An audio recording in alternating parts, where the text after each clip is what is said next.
Itulah tadi cuplikan video tentang pemegahan kota Baghdad, kota yang menjadi simbol pengabdian peradaban Daulah Abbasiyah. Yazid Zaidah dalam kitabnya Adabil Lughat Al-Arabiyah menyebutkan bahwa masa Daulah Abbasiyah adalah the golden age of Islam. Pada sekolah dulu, tentu kita tidak asing dengan sosok Abu Nawas. Dalam sastra Persia, sosok ini digambarkan sebagai seorang sufi yang sering mengelabui Khalifah Harun al-Rashid, yang mana merupakan khalifah kelima dari dinasti Abbasiyah. Akan sangat menarik apabila kita membahas tentang sejarah Daulah Abbasiyah. Bersama saya, Aldo Toto Setian Nugraha, mari kita bahas sejarah Daulah Abbasiyah, the golden age of Islam, dalam History of Middle Age. Get Geography, let's get started. Berdirinya Kekhalifahan Abbasiyah. Ada beberapa faktor yang melatar belakangi bagaimana Kekhalifahan Abbasiyah bisa muncul dan berdiri. Salah satu faktornya adalah melemahnya Kekhalifahan Umayyah. Pada akhir abad ke-1 Hijriyah, terjadi kekacauan kehidupan bernegara di masa dinasti Umayyah. Timbul kesalahan-kesalahan dan pelanggaran-pelanggaran yang dibuat oleh khalifah dan para elit istana. Di antara kesalahan-kesalahan dan pelanggaran-pelanggaran yang dilakukan antara lain, yang pertama yaitu nepotisme dan kolusi, yaitu politik kepegawaian didasarkan pada suku, golongan, kaum, dan kawan. Kedua, penindasan pada pengikut Ali bin Abi Thalib dan Bani Hashim. Secara khusus, para pengikut-pengikut Ali bin Abi Thalib terus-menerus semakin ditindas. Secara umum kepada Bani Hashim, termasuk pula kepada keluarga Bani Abbas. Ketiga, rasialisme. Mereka menganggap rendah kaum muslimin yang bukan Arab dan tidak memberi kesempatan untuk terlibat dalam pemerintahan. Keempat, pelanggaran terhadap ajaran Islam. Secara terang-terangan mereka melakukan pelanggaran terhadap ajaran Islam dan hak-hak asasi manusia. Selanjutnya yaitu proses pendirian dari Kekhalifahan Abbasiyah. Bani Hashim dan Bani Abbas yang merasa tertindas berusaha mencari jalan keluar dari penindasan yang mereka alami dari yang dilakukan oleh Bani Umayyah. Mereka mulai bergerak untuk menumbangkan dinasti Umayyah. Yusliani Nur dalam bukunya Sejarah Timur Tengah Asia Barat Daya tahun 2014 menyebutkan dengan dipimpin oleh Muhammad bin Ali Abbasi, mereka bergerak dalam dua fase, yaitu fase sangat rahasia dan fase terang-terangan dan pertempuran. Yang pertama, fase rahasia, dimulai dengan melakukan propaganda sejak masa Khalifah Umar bin Abdul Aziz secara diam-diam. Meskipun yang melakukan propaganda adalah Bani Abbas, namun yang ditonjolkan adalah Bani Hashim, yaitu Syiah pengikut Ali dan Syiah pengikut Abbas. Bani Umayyah dari dulu tidak memusuhi Bani Abbas, melainkan Bani Ali. Jika Bani Abbas menuntut khalifah untuk dirinya sendiri, tentu kurang banyak pengikutnya. Namun dengan menyebut Bani Hashim akan mencakup keduanya. Propaganda dilakukan ke wilayah-wilayah yang merasa tertindas akan perlakuan dari Bani Umayyah. Tujuannya adalah agar mereka berbalik dari yang semula mendukung dinasti Umayyah akan menjadi benci terhadap dinasti Umayyah. Pusat propaganda sendiri berada di Kufah dan Khurasan. Yang kedua yaitu fase terang-terangan dan pertempuran. Fase ini dimulai ketika meninggalnya Imam Muhammad pada 126 Hijriah dan digantikan anaknya Ibrahim. Kemudian bergabung pemuda berdarah Persia yang gagah berani dan cerdas, yakni Abu Muslim al-Khurasani. Ia bergabung dengan gerakan rahasia untuk menyebarkan propaganda-propaganda. Sejak masuknya Abu Muslim ini ke dalam gerakan rahasia, maka dimulailah gerakan secara terang-terangan. Terjadilah pertempuran untuk mengambil kekuasaan. Akhirnya, pada bulan Dzulhijjah pada 1132 Hijriyah, tahun 750 Masehi, terbunuhlah Khalifah Umayyah terakhir, yaitu Marwan bin Muhammad di Fustat. Pada tahun yang sama pula, Abu Abbas As-Saffah, putra dari Muhammad bin Ali Al-Abashi, memproklamirkan berdirinya dinasti Abbasiyah. Dengan demikian berpindahlah daulah Islamiyah dari yang semula berada di tangan dinasti Umayyah beralih ke keluarga Bani Hashim. Seperti yang telah dijelaskan di awal, mengapa tidak menggunakan nama Bani Hashim, justru menggunakan Abbasiyah. Hal tersebut dikarenakan Abbasiyah dinisbahkan kepada Abbas bin Abdul Muthalib yang merupakan paman dari Nabi Muhammad SAW yang merupakan keturunan dari Bani Hashim. Masa kekhalifahan Abbasiyah. Selama dinasti ini berkuasa, pola pemerintahan yang diterapkan berbeda-beda sesuai dengan perubahan politik, sosial, dan budaya. Yusliani dalam bukunya Sejarah Timur Tengah tahun 2014, para sejarawan membagi periode masa kekhalifahan Abbasiyah menjadi 5 periode. Periode pertama disebut dengan pengaruh Persia pertama. Periode kedua disebut dengan pengaruh Turki pertama. Dan periode ketiga disebut dengan pengaruh Persia kedua. Dikarenakan pada masa ini dinasti Bawi masuk ke dalam pemerintahan Khalifah Abbasiyah. Periode keempat disebut dengan periode pengaruh Turki kedua, di mana Bani Seljuk terlibat dalam pemerintahan dinasti Abbasiyah. Periode kelima, di mana Khalifah bebas dari pengaruh dinasti lain, namun hanya efektif di sekitar kota Baghdad saja. Secara garis besar, periode kejayaan dari Khalifah Abbasiyah berada pada periode pertama, di mana dipimpin oleh 9 khalifah pertama dari Daulah Abbasiyah. Selanjutnya dipimpin oleh 28 khalifah perlahan fase kemunduran dari Daulah Abbasiyah. Periode pertama disebut juga dengan pengaruh Persia pertama. Khalifah pertamanya yaitu Abu Abbas As-Saffah, pendiri sekaligus khalifah pertama, merupakan putra dari Muhammad bin Ali bin Abdullah bin Abbas bin Abdul Muthalib bin Hashim. Ia mendapat julukan As-Saffah yang artinya si penumpah darah. Khalifah kedua yaitu Abdul Ja'far Al-Mansur dianggap sebagai founding father dari kekhalifahan Bani Abbas sebab membangun kerajaan yang besar. Ada 3 hal yang ditakuti oleh Khalifah Al-Mansur. Yang pertama yaitu persaingan dengan Abdullah bin Ali, pamannya yang lebih terkenal daripada dirinya. Kemudian Abu Muslim Al-Khurasani, sosok yang berjasa dalam merebut kekuasaan dari dinasti Umayyah. Ketiga, golongan keturunan Ali bin Abi Thalib yang lebih berhak dan disukai oleh banyak orang. Alasan inilah yang digunakan untuk menangkap Abdullah bin Ali dan Abu Muslim Al-Khurasani. Khalifah ketiga yaitu Al-Mahdi.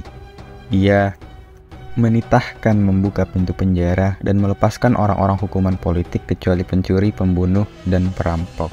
Khalifah ketiga yaitu Al-Hadi, ditandai dengan upaya pemberontakan yang datang dari Madinah dari keturunan Ali bin Abi Thalib, yakni Al-Husain bin Ali bin Al-Husain Al-Musalat. Namun pemberontakan ini dapat diatasi oleh Khalifah Al-Hadi dengan mengirimkan pasukan di bawah pimpinan Muhammad bin Sulaiman. Khalifah kelima yaitu Harun Al-Rasyid, khalifah yang dianggap sebagai khalifah yang mencapai puncak kejayaan dari Bani Abbas, karena pada masa inilah kemasyhuran Bani Abbas baik dari segi kekayaan, luas jajahan, maupun ilmu pengetahuan. Khalifah keenam Al-Amin. Saat Harun Al-Rasyid wafat, ia menentukan kedua adiknya sebagai penerusnya, yakni Al-Amin dan Al-Ma'mun, dan timbullah perselisihan antara keduanya yang mengakibatkan Al-Amin tewas di tangan pasukan Al-Ma'mun. Khalifah ketujuh adalah Al-Ma'mun, menggantikan Khalifah Al-Ma'mun pada periode sebelumnya. Pada masa ini, perniagaan amat maju. Peradaban Islam mencapai tingkat setinggi-tingginya. Ilmu pengetahuan, agama, filsafat berkembang dan bertambah mutunya. Al-Ma'mun pernah terpengaruh wazirnya untuk menyerahkan kekuasaan pada keturunan Ali, namun gagal karena penduduk Baghdad tidak menyetujuinya. Khalifah ke-8 Al-Mu'tasim, yaitu seorang panglima gagah dan berani. Dan khalifah yang ke-9 Al-Watsik, sosok yang cinta damai dan tidak suka berperang. Ia juga cinta terhadap kaum keturunan Ali bin Abi Thalib. Pada masa ini, kekuasaan Bani Abbas mulai menurun. Periode kedua disebut dengan pengaruh Turki pertama. Perlahan, kekuasaan dari Bani Abbas mulai menurun dari yang sebelumnya mencapai puncak kejayaannya. Adapun khalifah yang memimpin pada masa periode kedua, yaitu Khalifah Al-Mutawakkil, Khalifah Al-Muntasir, Khalifah Al-Musta'in, Khalifah Al-Mu'tas, Khalifah Al-Muhtadi, Khalifah Al-Mu'tamid, Khalifah Al-Mu'tadid, Khalifah Al-Muqtafi, Khalifah Al-Muqtadir, Khalifah Al-Qahir, Khalifah Ar-Radi, Khalifah Al-Mutaki, dan Khalifah Al-Mustaki. Dilanjutkan dengan periode ketiga disebut dengan pengaruh Persia kedua, di mana kekuasaan Bani Buwai dalam pemerintahan Abbasiyah dimulai ketika kedatangan orang-orang Buwai ke Baghdad untuk mengatur kegiatan khalifah yang sedang berkuasa. Ia adalah Ahmad bin Buwai di Syam. Dimulai pada masa Khalifah Al-Muti, Khalifah Al-Ta'i, Khalifah Al-Qadir, Khalifah Al-Qaim. Pada masa itu khalifah merupakan simbol simbolik saja, sehingga otoritasnya sangat lemah. Dimulai periode keempat disebut dengan pengaruh Turki kedua. Adapun khalifahnya yaitu Al-Muqtadi, Al-Mustazir, Al-Mustarsyid, Ar-Rasyid, Al-Muqtad, Al-Mustanjid, Al-Musladi, dan An-Nasyid. Periode kelima di mana masa khalifah bebas dari pengaruh dinasti lain, tetapi kekuasaannya hanya efektif di Baghdad. Khalifahnya yaitu Az-Zahir, Al-Mustansir, dan Al-Mustasim. Sampai masa Al-Mustasim inilah datangnya bangsa Mongol yang masyhur merebut keseluruhan dunia Islam. Khalifah yang hendak menghadap pada Hulagukan, Maharaja Mongol, disuruh menunggu di pintu kota. Tentara yang ganas itu masuk ke dalam kota, merampas dan membunuh, tidak kenal maaf dan ampun. Kitab-kitab dihanyutkan ke Sungai Dajlah. Permohonan khalifah tidak dihiraukan lagi, dan berakhirlah kekuasaan Bani Abbasiyah. Itulah gambaran bagaimana kehidupan politik dalam masa kekhalifahan Abbasiyah. Selanjutnya kita akan melihat bagaimana perkembangan dinasti Abbasiyah jika dilihat dari sudut pandang ilmu pengetahuan. Di masa ini terdapat sebuah tempat yang dinamakan Baitul Hikmah, yang memiliki fungsi yaitu sebagai pusat perpustakaan, sebagai kegiatan akademik perguruan tinggi, dan sebagai biro penerjemah dari buku asing ke bahasa Arab. Berikut ini beberapa cabang ilmu pengetahuan yang berkembang pesat di masa ini. Yang pertama yaitu astronomi. Umat Islam masa itu merasa bahwa ilmu ini penting guna menentukan arah kiblat, waktu sholat, datangnya puasa, dan lainnya. Tokoh yang terkenal di antaranya adalah Muhammad bin Ibrahim, Nasir al-Din Tusi, Tabit bin Qura Abu Wafa. Kedua yaitu bidang filsafat. Ada beberapa tokoh, beberapa ilmuwan yang termasyhur pada masa ini. Yang pertama yaitu Al-Hindi. Nama lengkapnya adalah Abu Yusuf Ya'qub bin Ishaq Al-Kindi, seorang filsuf sekaligus ilmuwan dalam berbagai ilmu pengetahuan. Di antaranya ilmu kimia, filsafat, matematika, kedokteran, logika, geometri, aritmatika, fisiologis, dan astronomi. Dialah yang memperkenalkan pertama kali filsafat sebagai suatu ilmu keislaman. Ia hidup pada masa Khalifah Al-Ma'mun dan Al-Mustasim. Pada masa Khalifah Al-Mutawakkil didirikan perpustakaan dengan nama Al-Kindiyah. Kedua, Al-Farabi. Nama lengkapnya adalah Abu Nasr Muhammad bin Muhammad Tarkhan Al-Farabi. Berasal dari Turki di kota Fara. Ia senang mendalami tentang kemanusiaan, bukan alam. Ia banyak membahas tentang akhlak, seni, dan kehidupan intelektual. Ketiga yaitu Ibnu Sina. Nama aslinya adalah Ar-Rais Abu Ali Husain bin Abdillah. Berasal dari Persia, lahir di Afsana dekat Bukhara. Dia juga dikenal sebagai seorang dokter. Beberapa karyanya yang terkenal antara lain As-Safah, berbahasa Arab yang merupakan ensiklopedia dalam ilmu filsafat yang terdiri dari 18 jilid. Kedua ada Denes Nameh, buku dalam berbahasa Persia. Ketiga ada Uyunul Hikmah, buku filsafat dengan 10 jilid. Keempat, Masjid Kabir Wasakhir, buku yang menerangkan tentang dasar ilmu logika secara lengkap. Setelah periode Abbasiyah mengalami masa kejayaannya, perlahan mengalami proses kemunduran. Ada beberapa faktor yang melatar belakangi kemunduran dan kehancuran dari dinasti Abbasiyah.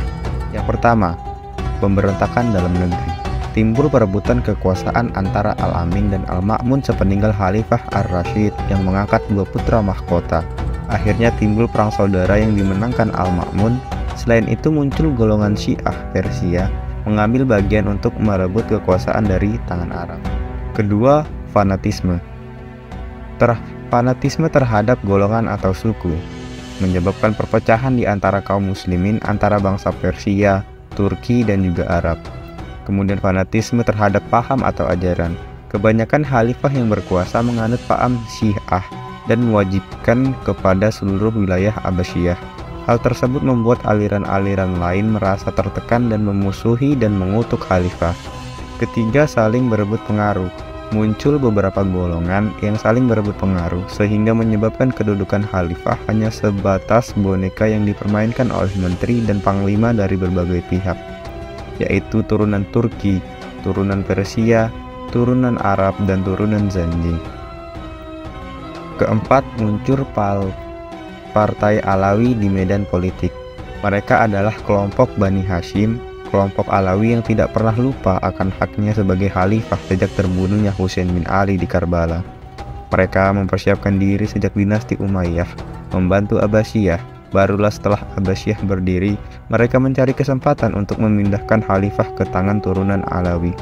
Pemberontakan yang dilakukan antara lain pemberontakan Muhammad bin Abdullah di Hijaz, pemberontakan Ibrahim bin Abdullah di Irak, pemberontakan Husain bin Ali di Madinah, pemberontakan Yahya bin Abdullah dan saudaranya Idris bin Abdullah di Maghribi. Kelima, serangan pasukan Tartar. Serangan pasukan Tartar atau pasukan Mongol yang terjadi pada tahun 656 Hijriyah atau 1256 Masehi pada saat Abbasiyah dipimpin oleh Mu'tasim Billah. Pasukan Mongol dipimpin oleh Hulagu menyerbu Baghdad. Pasukan Hulagu menghancurkan kekhalifahan Abbasiyah dengan membunuh Khalifah Al-Mu'tasim dan seluruh pengiring serta penduduknya. Kota Baghdad dibumi hanguskan, perpustakaan rumah-rumah dibakar oleh pasukan Mongol, menandai berakhirnya Daulah Abbasiyah. Serangan pasukan Tartar inilah yang menjadi faktor utama dan faktor penentu berakhirnya dinasti Abbasiyah. Demikian tarikh singkat tentang sejarah Daulah Abbasiyah. Daulah yang dianggap sebagai the golden age of Islam, yang mana pun kita membahas dari awal berdiri, kemudian masa kejayaan, masa kemunduran, hingga perlahan mengalami fase keruntuhannya. Tentu banyak sekali pelajaran dan hikmah yang dapat kita ambil. Menurut sahabat, bagaimanakah sejarah Daulah Abbasiyah ini dapat kita maknai? Tuliskan pendapatmu.